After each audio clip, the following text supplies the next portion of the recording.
Movie की शुरुआत आसमान में उड़ते कुछ फाइटर प्लेन से होती है। नीचे से गोलियों की बारिश हो रही होती है, लेकिन सैनिक अपने दिल में सिर्फ एक ही ख्वाहिश लिए आगे बढ़ रहे होते हैं, अपने देश को बचाना।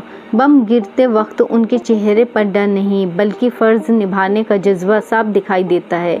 इसी बीच कहानी में हमें एक छोटे से लड़के लुइस को दिखाया जाता है, शरारती, बिगड़ा हुआ, शराब और सिगरेट का आदी। लेकिन उसके अंदर एक अनजाना तूफान भी है। जब उसके माँ बाप उसकी पिटाई करते हैं तो उसकी आंखों में सिर्फ गुस्सा नहीं होता बल्कि बेटे के लिए डर और दर्द भी झलकता है। लेकिन लुइस पर कोई असर नहीं पड़ता। उसका बड़ा भाई पीटर बिल्कुल अलग, जिम्मेदार, समझदार। एक दिन लुइस शराब पी रहा होता है, तभी कुछ लोग उसकी पिटाई करते हैं और वो वहाँ से बहुत ही तेज फुर्ती के साथ भागता है। जब पीटर लुइस को भागते हुए देखता है तो उसकी आंखों में उम्मीद चमकती है। वो कहता है, तुम सिर्फ गलत राह पर भागते हो लुइस। अगर तुम्हें सही दिशा मिले और तुम भागोगे तो दुनिया तुम्हें देखेगी। लुइस इस बात पर कह देता है, नहीं, मैं तुम्हारी तरह नहीं हूँ। लेकिन पीटर उसको भरोसा दिलाता है और फिर वो दिन आता है जब लुइस पीटर के कहने पर स्कूल में एक रनिंग कंपटीशन में भाग लेता है। धीरे धीरे भाई का भरोसा लुइस के दिल तक पहुंचने लगता है। रेस में जब वो जानबूझकर धीरे धीरे दौड़ रहा था तो पीटर का एक शब्द उसके दिल को चीर देता है, तुम में ताला नहीं, चाबी है, बस खोलने की हिम्मत चाहिए। उसी पर लुइस दौड़ता नहीं, उड़ने लगता है और जीतकर पूरे गांव को हैरान कर देता है। फिर धीरे धीरे लुइस का सपना ओलंपिक तक पहुंचता है। 1936 बर्लिन ओलंपिक।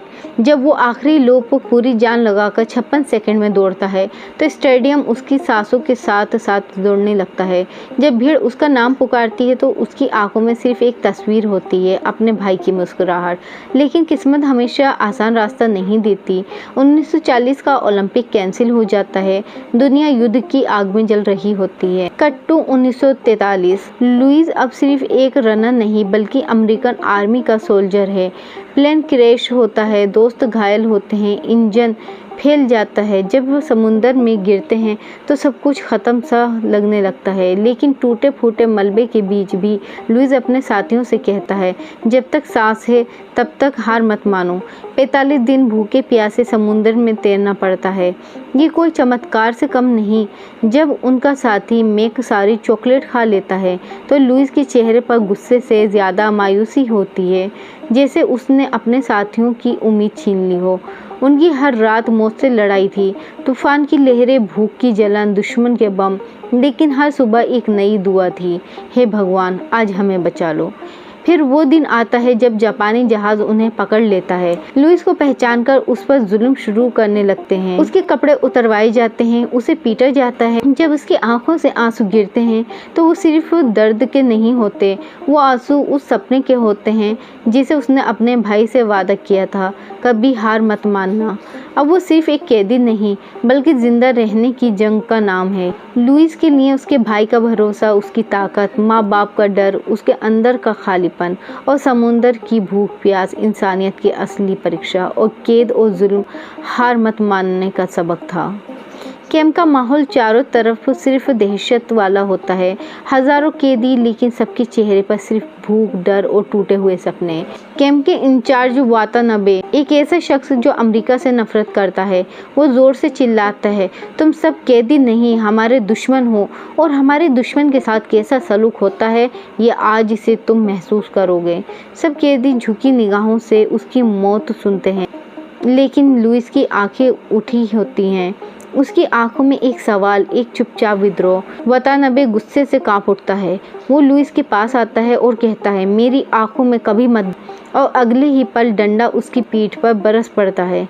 उस वक्त पूरी कैदी लाइन को समझ आ जाता है, ये कोई साधारण कैंप नहीं, यहाँ अच्छे अच्छे लोग टूट जाते हैं और जो नहीं टूटते उन्हें तोड़ दिया जाता है। जब कैदी सोते हैं वो जगह इतनी गंदी और बदबूदार होती है कि वहाँ जानवर भी ना टिकें, लेकिन मजबूर इंसान वहीं लेटे हैं, थके हुए शरीर, भूखी आंखें। अगली सुबह वर्ड सब कैदियों को लाइन में खड़ा करता है और पूछता है, तुम लोगों में से ओलंपिक रनर कौन है? लुइस धीरे धीरे से हाथ उठाता है। बर्ड उसे रेस लगाने को कहता है, लेकिन लुइस का शरीर थका हुआ है, घायल है। वो कुछ कदम भागकर गिर जाता है। बर्ड ताना मारता है, तुम्हें ओलंपिक जीतने का शौक था, देखो अपनी हालत। और फिर उसकी बेरहमी से पिटाई करता है। वो सिर्फ मार नहीं रहा था, वो लुइस को इंसानियत, हिम्मत और सपनों को तोड़ना चाहता था। दिन बीतते हैं। एक दिन जब अमेरिकी प्लेन की उम्मीद पर लुइस और उसका दोस्त फिल आसमान की ओर देखते हैं तो बर्ड उन्हें देख लेता है। रात को आधी नींद से उठकर उनकी बेरहमी से पिटाई करता है। थोड़े समय बाद जापानी रेडियो टीम आती है। वो लुइस से कहते हैं, अमेरिका ने तुम्हें मृत मान लिया है। क्या तुम अपनी फैमिली को बताना चाहोगे कि तुम अभी भी जिंदा हो? लुइस रेडियो पर बोलता है, माँ पापा मैं जिंदा हूँ, 2 साल बाद आपसे बात कर रहा हूँ। माँ मैं आपके खाने को बहुत याद करता हूँ। डैड जब लौटूंगा तो हम फिर से शिकार पर जाएंगे और मेरी क्रिसमस। उसकी आवाज़ टूट जाती है, आंखों में आंसू बहने लगते हैं। उधर घर पर जब उसकी माँ ये आवाज़ सुनती है तो फूट फूट कर रो पड़ती है। लेकिन जापानी उस पर दबाव डालते हैं कि वो एक झूठा पेपर साइन करे और अमेरिका को गाली दे।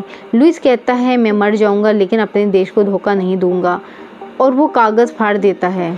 बर्ड्स उसे सब कैदियों के सामने खड़ा करता है और आदेश देता है, हर कैदी इसे घूसा मारेगा। अगर किसी ने इनकार किया तो उसका दोस्त फिर मारा जाएगा। लुइस सबको चिल्लाकर कहता है, आओ मुझे मारो, मेरे दोस्तों को मत मारो। एक एक कर सैकड़ों घूसे उसके चेहरे पर बरसते हैं, खून सूजा हुआ चेहरा। लेकिन लुइस गिरकर भी उठता है, वो टूटता नहीं। एक दिन बर्ड्स उसके सामने एक भारी लकड़ी उठाने को कहता है, आदेश देता है, इसको सिर से ऊपर उठाओ, अगर नीचे गिरा तो गोली मार दूंगा। लुइस के शरीर कमज़ोर है लेकिन उसके दिल में भाई की आवाज़ गूंजती है, कभी हार मत मानना। वो पूरी ताकत से लकड़ी को सिर के ऊपर उठा लेता है और बर्ड की आंखों में आंखें डालकर खड़ा हो जाता है। ये देखकर पूरा कैंप स्तंभ रह जाता है। बर्ड पागल होकर चिल्लाता है, नीचे रखो, मेरी तरफ मत देखो। लुइस की आंखों में सिर्फ जीत की चमक होती है।